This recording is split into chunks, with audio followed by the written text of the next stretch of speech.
चलिए दोस्तों नमस्कार, मैं हूं शरद सिंह। आप जुड़े हैं जौनपुर डेली टाइम से। बीते कल पूरे हिंदुस्तान के लोगों की निगाहें टकटकी भरी निगाहों से बजट की तरफ देख रही थी। उम्मीद थी कि बजट में युवाओं के लिए, किसानों के लिए कुछ खास होगा, लेकिन अगर यहां से मैं कह दूं कि एक बार फिर से निराशा लगी है तो मुझे तनिक संकोच नहीं है। वहीं बता दें कि वित्त मंत्री निर्मला सीतारमण ने 45 लाख करोड़ रुपए का कल बजट पेश किया है। और सबसे बड़ी बात आपको बता दें कि सोशल मीडिया पर एक मीम्स बड़ी तेजी से वायरल हो रहा है कि 7 लाख रुपए तक आय करने वालों पर कोई कर नहीं होगा, लेकिन 7 लाख कमाए कैसे जाए, इसका मीम्स बड़ी तेजी से वायरल हो रहा है। और हमारे साथ आज जुड़े हैं सुभाषपा के राष्ट्रीय महासचिव डॉक्टर जेपी सिंह। आइए इनसे बात करते हैं। सर, सबसे पहले बहुत ढेर सारा स्वागत है सर हमारे चैनल पे। बहुत बहुत धन्यवाद। और मैं ये बताना चाहूँगा कि ये हिडन पॉलिटिकल एजेंडा है बजट। जैसे अपने भाषणों में वो जादुई कला करते हैं, उसी तरह इस बजट में भी श्रीमती सीतारमण के द्वारा जो बजट पेश किया गया है 2023 का, उसमें भी जादुई आंकड़ा है। 7 लाख का कह के ये दिखाना चाहते हैं कि जिनको भी बैंक का लोन लेना हो या अपना क्रेडिट दिखाना है, वो चाहे जैसे एनी हाउ 7 लाख तक का बैलेंस शीट तैयार करेगा। उतने का ITR में चूंकि लगना नहीं इंटरेस्ट, ITR तैयार होगा तो ये दिखाएंगे हमारे देश की इकोनॉमी इतना है। और देश के इकोनॉमी का भट्ठा बैठा देने वाला इनका पार्टनर, इनका चहेता, जो इनका पॉलिटिकल बजट का इंजन है, अडानी ग्रुप। आपको मालूम होगा अभी 3 दिन पहले हाइगेनबर्ग की रिपोर्ट आई है, रिसर्च की रिपोर्ट आई है जो USA का है। उसने कहा 5 लाख करोड़ रुपया, 5 लाख करोड़ रुपया इस देश के बैंकों का, जो आम जनता का पैसा है, वो शेयर में लगाए हैं और उसका इंटरेस्ट भी बैंकों को नहीं दे रहे हैं। और सरकार उसकी जांच में दिखावा दे रही है कि हम उनकी जांच कर रहे हैं, जबकि वास्तविकता ये है कि आने वाले दिनों में बैंक जैसे पहले लोगों का अपने गुजराती पूंजीपतियों के बैंक जो लोन थे न जमा करने पर डिफ़ॉल्ट करके उनको बट्टे में डाल देते थे, उसी तरह इनका भी ये पैसा बट्टा में डाल देंगे, जिसके नाते भारत के आम जनता में ये भय बना हुआ है कि हम पैसा बैंक में कैसे जमा करें और उसका हमारा मूलधन मिलेगा कि नहीं, ब्याज मिलेगा कि नहीं। जिस तरह और दूसरा पॉइंट मैं बताना चाहूँगा, OPS का मुद्दा है। जैसे इन्होंने इधर कह दिया कि जो नौकरी पेशा के लोग हैं उनके लिए हमने जो 2.5 लाख था वो 3 लाख कर दिया, 0 से 3 लाख के लिए 5%, 3 से 6 लाख के लिए 10%।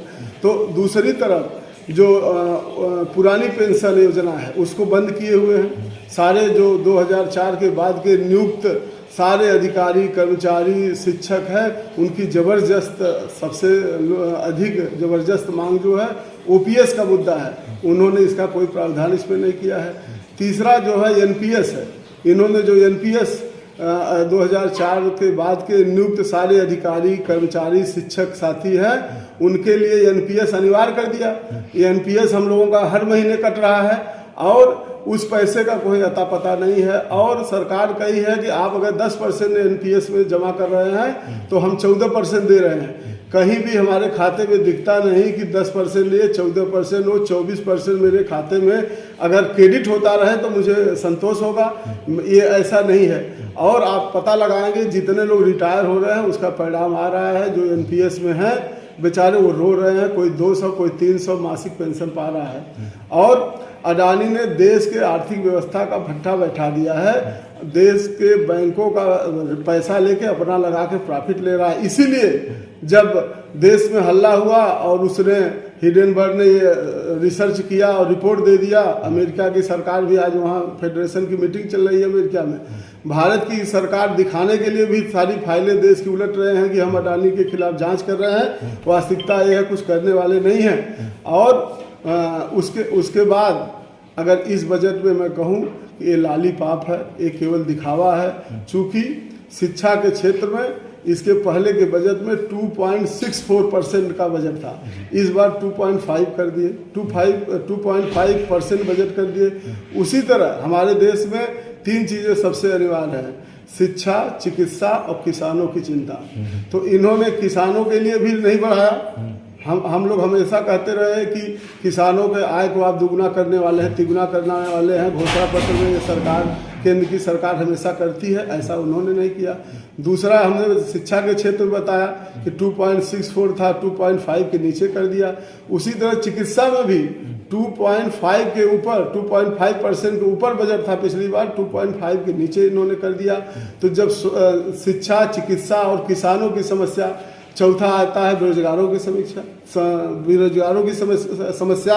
आप देखेंगे कहीं पे इनके बजट में, इनके भाषण में, जो हमारे वित्त मंत्री हैं आदरणीय, गरीबों के जिक्र नहीं है, न बेरोजगारों का जिक्र है। बेरोजगारों के लिए कोई, गरीबों के लिए तो 2024 तक राशन फ्री कर दिया गया। यही तो विडम्बना है।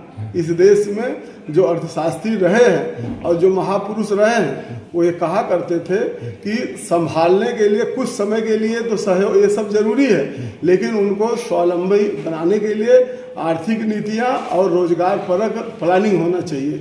जब तक रोजगार आप डेवलप नहीं करेंगे, लोग अपने हाथ पैर पर नहीं खड़े होंगे, स्वावलंबी नहीं बनेंगे, कॉन्फिडेंस डेवलप नहीं होगा, रोजगार डेवलप नहीं होगा, और देश में आने वाले समय में शिक्षा का स्तर गिरता जाएगा, गरीबी बढ़ती जाएगी और लोगों में भयाक्रांत पैदा होगा, और लोगों को केवल वोटर बना के ये सरकार रखना चाहती है। इसीलिए इस बजट को इस तरह लोग लुभावना कि सतही स्तर पे जो लोग उसके अंदर नहीं जाएंगे, वो सोचेंगे ये बजट तो हमारे लिए बहुत लाभप्रद है, लेकिन अगर उसके अंदर जाएंगे तो आप देखेंगे ये गुजराती उद्योगपतियों के फेवर का बजट है, ये भारतीय जनता पार्टी के लोगों का, उनके सरकारों के हित करने वाला ये केवल बजट है।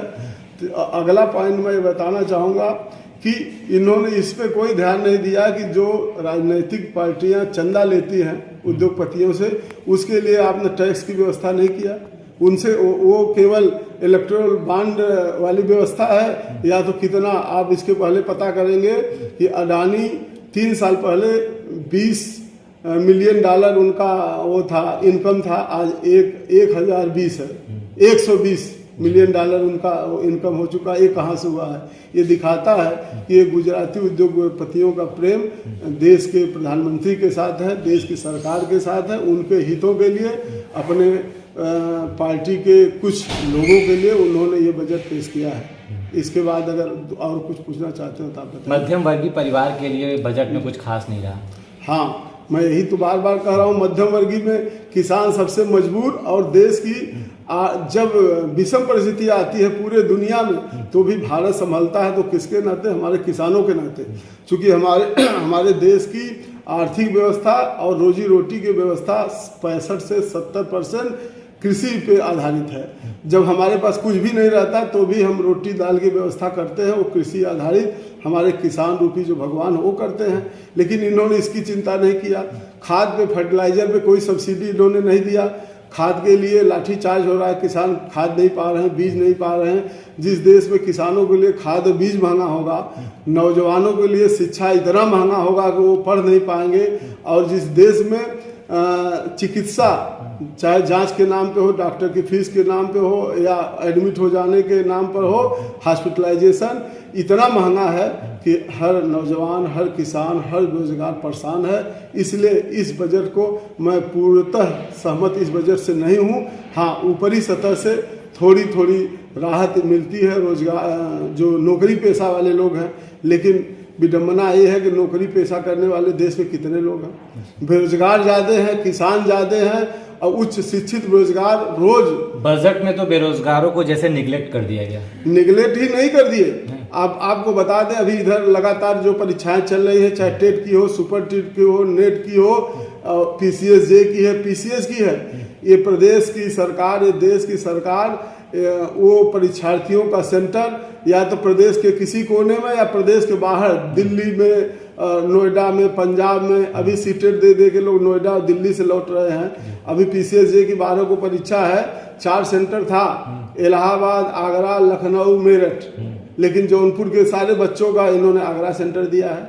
कमिश्नरी के बाहर आप सेंटर देते। आपको अपने सिस्टम पे विश्वास नहीं है, और सिस्टम पे भरोसा कैसे हो जब ये ईमानदार हो सकते हैं। मैं व्यक्तिगत PM और CM की बात नहीं करता, लेकिन पूरे सिस्टम में घून लगा हुआ है, जिससे पेपर लीक हो जा रहा है, और इससे युवा जो हमारे परीक्षार्थी हैं वो अपने को ठगा महसूस करते हैं, क्योंकि इतनी तैयारी से परीक्षा देने जाते हैं या परीक्षा में कोई गड़बड़ी हो जा रही है, पेपर लीक हो जा रहा है या तो परीक्षा निरस्त हो जा रहा है। और जब दूर परीक्षार्थियों का सेंटर पड़ जाता है तो कई दिन का समय, कई हजार रुपए खर्च होते हैं, तो एग्जामिनेशन फार्म का भी फीस अधिक है, फिर दूर परीक्षा सेंटर कर देंगे उसकी भी परेशानी है। इसलिए किसान भी परेशान है, हमारे जो शिक्षित युवा हैं रोजगार के लिए रोज परीक्षा दे रहे हैं वो भी परेशान है। इसमें जो नौकरी पेशा वाले लोग हैं वो उनके लिए थोड़ी सी राहत इन्होंने बजट में दिया हुआ है। जो टैक्स का स्लेब इन्होंने 4 से 5 कर दिया, पहले चूंकि 15% नहीं था, इन्होंने 15% भी कर दिया, तो बीच वाले हैं। और जो आप 7 लाख वाली बात कर रहे हैं वो केवल नए वाले उसको अडाप्ट करेंगे, पुराने जो सर्विस वाले हैं वो इसलिए भी नहीं अडाप्ट करेंगे क्योंकि इंडियन सर्विसमैन का कल्चर है सेविंग का, तो वो जरूर LIC फंड ये वो यहाँ वहाँ पैसा लगा के और उससे अपना रिबेट लेते रहते हैं इनकम टैक्स में, इसलिए वो इस पे नहीं जाके बल्कि पुरानी व्यवस्था में रहेंगे। नए लोग नई व्यवस्था में भले प्रेफर करें। तो मैं कहूँगा ये संतुलित बजट हो सकता है, ये पॉलिटिकल बजट है, लेकिन जन सामान्य के लिए, भारत की आत्मा के लाभ के लिए ये बजट जो है सूटेबल नहीं है। आने वाले समय में शादी विवाह का माहौल चलने वाला है, ऐसे में बजट आया और सोने चांदी में बढ़ोतरी कर दी गई। उसके लिए उनके तमाम तर्क हैं कि भारत स्वतः डायमंड बनाएगा, स्वतः ये करेगा, हम टैक्स यहाँ कम लगाएंगे, जो विदेश से सोना चांदी डायमंड आ रहा है उस पर हम टैक्स लगाएंगे। लेकिन ये बहुत दूसरे तरह का जादूगरी है, हमारे आपके समझ में नहीं आएगा, क्योंकि ये केमिकली मेड जो आ रहे हैं डायमंड और गोल्ड, उसी को ये मार्केट में उसका मार्का लोगो बना के बेचेंगे, फिर उन्हीं के पास आप वापस करेंगे, जिसका कि वास्तव में अगर देखा जाएगा तो न 24 कैरेट का है न 22 कैरेट का है। और उसको इसीलिए वो कहते हैं कि हम आपको सोना दे रहे हैं तो हमारे पास ही वापस करिएगा, जैसे ही दूसरे के पास जाएगा उसका कोई कीमत नहीं रहेगा। तो ये जो बड़े बड़े आप देख रहे हैं, सरकार ने कहा नोटबंदी करके 1000 की नोट बंद कर दिए, 2000 को आप प्रचलन में कर दिए, और अब 2000 की नोट भी गायब हो रही है। ये कहाँ डंप हो रहा है? ये 2024 के तैयारी में 2000 की नोट डंप हो रहा है पूंजीपतियों के द्वारा, पॉलिटिकल लीडरों के द्वारा, और ये जनता के हित में नहीं है। इसलिए मैं कहता हूँ, इन्होंने कहा कि पैसा छोटा रहेगा, 100, 500, 50 की नोट रहेगी, तो 50 और 100 की नोट तो दिख नहीं रही, केवल 500 की नोट दिख रही है। 2000 की नोट बंद हो गई है। अभी मैं एक दिन 5400 रुपये ATM में डाल दिया, 400 रुपये निकला ही नहीं। उसने कहा नॉट सूटेबल ऑप्शन, मैं फिर 5000 डाला तो निकल आया। तो ये कहने का मतलब है कि आप एक तरफ विस्तार किए, सारा ATM खोल दिए, अब ATM बंद हो रहा है कि नहीं हो रहा है? बैंक में आप देखेंगे कोई आदमी नहीं दिखता, कस्टमर नहीं दिखता। उसका कारण क्या है? सारे बैंक को मर्ज कर रहे हैं, ऑनलाइन आप बैंकिंग सिस्टम कर दिए, अधिकारी कर्मचारियों की सब छटनी हो रही है, सब चिल्ला रहे हैं। एक तरफ प्राइवेटाइजेशन है, दूसरी तरफ जॉब जो है रिड्यूस हो रहा है, ख़त्म हो रहे हैं, तो आप रोजगार देंगे कहाँ से? और जिन कामों को, जैसे मुझे बैंक का कुछ काम करना है तो कम से कम 2-4 लोग लगते थे, अब कोई नहीं, अकेला आदमी सब काम कर रहा है।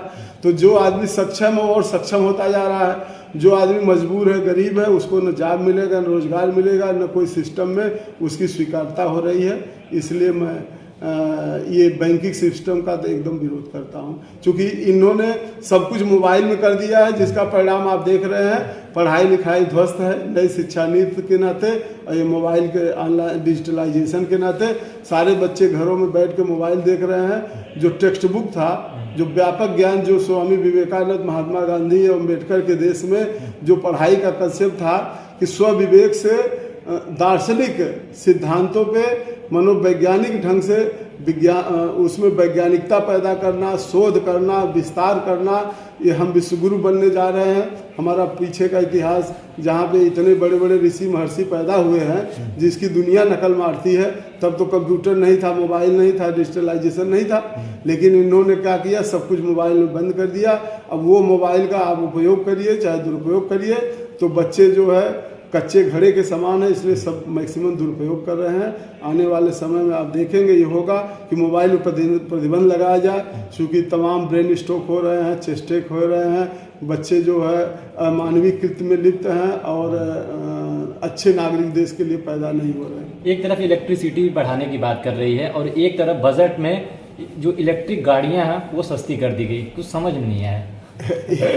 ये भी बहुत लंबा गेम है। मैं एक एग्जाम्पल बता दूं, मेरे पास एक गाड़ी है, दूसरी गाड़ी हमने सोचा सीएनजी बहुत सस्ती है तो वैगन आर खरीद लिया। 52 रुपये पर केजी था सीएनजी। मैं 1 साल मेरी गाड़ी हुई है, आज 90 रुपये ऊपर 90 रुपये कुछ पैसे सीएनजी पर केजी है। इतना लंबा हुआ ना, देश में इतनी गाड़ी सीएनजी की हो गई, वैगन आर है, अर्टिका है और तमाम गाड़ियां, पेट्रोल डीजल की गाड़ी कम हो गई। एक तरफ डीजल पेट्रोल की गाड़ी तो रोके हुए हैं दाम, डीजल पेट्रोल महंगा किए जिससे लोग सीएनजी पर आ जाए। जब लोग सीएनजी पर आ गए, गाड़ी खरीद लिए, तब लोग मजबूर हैं सीएनजी को महंगा कर दिए। इसी तरह इलेक्ट्रिक गाड़ियों को बढ़ा रहे हैं और गाड़ी का दाम तो थोड़ा ज़्यादा है, नहीं अभी लोग खरीदने लगते, चूँकि गलत सही सब रिचार्ज करेंगे, बैटरी यूज करेंगे। अब देखिए वेस्टेज बैटरी को कहाँ आप ख़त्म करेंगे, डिस्ट्रॉय करना, उसका भी मैनेजमेंट होना चाहिए। तो बाद में होगा कि ये हमारी धरती भी पोल्यूटेड हो रही है, क्योंकि चारों तरफ बैटरी फेंके हुए हैं, तो इसको भी ठीक करेंगे। लेकिन जैसे ही लोग इलेक्ट्रिक गाड़ियाँ खरीद लेंगे, आप देखेंगे उसका भी दाम बढ़ा देंगे। केवल खरीदने के लिए, मोटिवेशन के लिए ये दाम कम कर रहे हैं कि हम इलेक्ट्रिक गाड़ियों का दाम कम कर रहे हैं, इलेक्ट्रिक गाड़ियाँ सस्ती हैं। वास्तव में ऐसा है नहीं। जब डिमांड बढ़ेगी तो जाहिर सी बात है महंगाई बढ़ेगी। भाई अब डिमांड तो इसलिए बढ़ रही है कि आप उसको दिखा रहे हैं कि इकोनॉमिक है, गाड़ी सस्ती है, चलने में आसान है, खरीदने में भी आसान आप कर दे रहे हैं। लेकिन आने वाले समय उसको आप जब महंगा कर देंगे, आप डिमांड ज़्यादा है, प्रोडक्शन बढ़ा दीजिए ना। अभी तो सेंसर, गाड़ियों में जो सेंसर लगता है, तो जब गाड़ियों की डिमांड बढ़ा दी, इन्होंने रोक दिया, जिससे प्राइस बढ़ने लगे, कंपटीशन हो गया। तो क्या हुआ कि लिथियम नहीं मिल रहा है और कौन सा सेमीकंडक्टर नहीं मिल रहा है। जब सेमीकंडक्टर नहीं मिल रहा है तो सेंसर का काम नहीं हो रहा है, ये नहीं काम हो रहा है। तो ये मार्केटिंग का स्ट्रेटजी है जिसमें सरकार की मिली भगत है पूंजीपतियों के फेवर में। नहीं तो अब समझे 5 लाख 6 लाख की वैगन आर थी और उसका जो दाम था ब्लैक में 8 लाख 7 लाख 80 हज़ार में लोग बेच रहे थे। हैं, केवल यही कहते थे कि सेंसर नहीं, गाड़ी नहीं मिल रही है, कि मिल रही है, यहाँ नहीं मिली, दिल्ली मिली, कहीं मिली गाड़ी नहीं। तो ये देश में जो आर्थिक नीतियाँ हैं, ये चुनाव को दृष्टिगत रखते हुए किया गया है। और उनको ये लगा कि पिछली बार उत्तर प्रदेश के विधानसभा चुनाव में 2017 में जो सर्विस क्लास के लोग हैं वो इस सरकार को हरा दिए थे। विपक्ष की सरकार ने जो वोटिंग था, बैलेट पेपर का वोट था, उसमें विपक्ष जीत चुका था, माने समाजवादी गठबंधन। लेकिन इसीलिए इस बार इन्होंने ये किया है कि इनको भी थोड़ा संतुष्ट करना है और आम जनता का ख्याल नहीं किया गया है। लेबर क्लास के लोगों के लिए, बेरोजगारों के लिए, किसानों के लिए। और दवाई महंगा हुआ है, पढ़ाई महंगा हुआ है, सिंचाई महंगा हुआ है। इसलिए मैं इस बजट से सहमत नहीं हूँ और मैं पुनः निवेदन करूँगा कि इस पे ये सरकार पुनः समीक्षा करे। हम सुहेल देव भारतीय समाज पार्टी के राष्ट्रीय महासचिव भी हैं। हमारे नेता लगातार मांग करते हैं कि फ्री पढ़ाई, फ्री दवाई, फ्री सिंचाई, अगर यह दुरुस्त हो जाए तो हमें महंगाई से बहुत दिक्कत नहीं होगी। हम किसान हैं, हम नहा खा लेंगे, लेकिन हम पढ़ाई, दवाई, सिंचाई में हम परेशान हैं। इसलिए जिस देश की आर्थिक नीतियाँ या देश के लोग 60-70% लोग कृषि पर अगर आधारित हैं, तो सबसे अधिक चिंता कृषि और किसानों पर करना चाहिए। क्योंकि कृषि में पैदावार पूरे देश और दुनिया के लिए किसान कर रहा है और किसान अपने बेटे को नहीं पढ़ा पा रहा है, अपने परिवार के लोगों को दवाई नहीं करा पा रहा है। मैं इन्हीं सुझाव के साथ कितना नंबर देंगे 10 में से? हम 10 में से इनको ग्रेस मार्क देंगे। हम इस जादूगरी में सीतारमन जी को तो मैं 5 नंबर दूंगा, लेकिन इसमें जो उनके प्रधानमंत्री हैं उनको 4 नंबर दूंगा, क्योंकि उन्होंने मेहनत किया। वित्त मंत्री ने मेहनत किया, लेकिन पीएम ही जो हिंट देता है उसी तरह से बजट बनता है, उसी तरह से काम होता है। इसलिए इस बजट में गुजराती बू भी आती है थोड़ा, इसलिए मैं उनको 4 ही नंबर दूंगा। चलिए, हमें समय देने के लिए धन्यवाद। Thank you Deepak ji.